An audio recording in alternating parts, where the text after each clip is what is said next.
Welcome back. Connie Cronley is with us to talk about a few of her latest reads. So the two books that we're going to be talking about today are about plants. It's spring, it's April. These are two nonprofits, so let's go outdoors, at least in books, okay? I love it. So what do we have first? Both these are nonfictions. What's the first one you want to talk about? They're both nonfiction. They're both personal experiences with plants. The first one I want to talk about is a book I absolutely love, To Speak for the Trees, but it has a long subtitle, and it's all about this woman's adventure as an orphan in Ireland. Her father was Diana Beresford-Kroeger is her name. Her father was an English aristocrat, and her mother was Irish.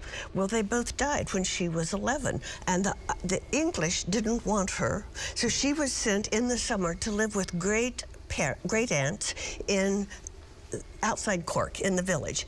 And there, because her Irish family was descended from ancient kings, this is a long intro, the women of the village took her under their wings, this little orphan girl, and taught her all the mysteries and secrets of the plants. What plant healed, what plant did that. Well, it turned out she was a brilliant, literally brilliant little girl, top of the class all the way through graduate school, became a biochemist and botanist, and here's the kicker. When she studied these plants as a scientist, she discovered the scientific reason for the ancient wisdom. Don't you love that? Very interesting, and she's an expert, obviously, because she's a botanist now, and so she grew up with it. And, you know, and that's something we don't maybe think about a lot, but we need plants to survive. To survive. And, you know, they talk about forests and needing trees. Does she go into that? Yes, she became a world-famous conservationist, especially about forests. She lives in Canada.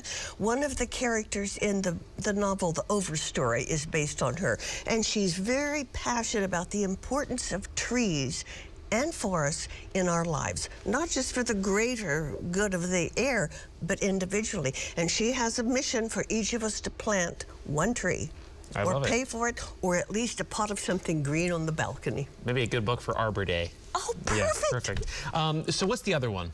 The other one is This Is Your Mind on Plants, and it's by a New York journalist, and he talks about three plants. His theory is this: we need plants for beauty, for food, for health, and who gets to decide what plants we eat and drink? So he talks about three different kinds of plants that he's researched in this book: opium, caffeine, and mescaline. One is an upper, that's caffeine. One is a downer, that's opium, which is important for medicine to let us have surgeries without pain. And one is a hallucinogen, which is outlawed most places, but now is being discovered to be beneficial for mental health. Does he kind of take a journalistic approach to this? I mean, does he kind of present both sides, or is it more of, you know, these need to be legal, these drugs? He takes a deep dive into researching them himself.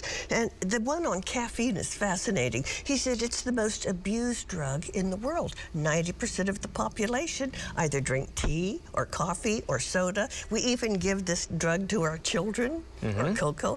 And he said, when you stop drinking coffee and you have a crash, it is really a withdrawal from the day before.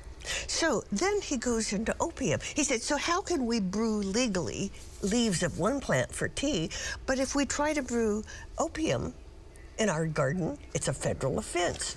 Oh, it's so interesting. Very interesting questions. Connie, thank you so much. It was great to see you.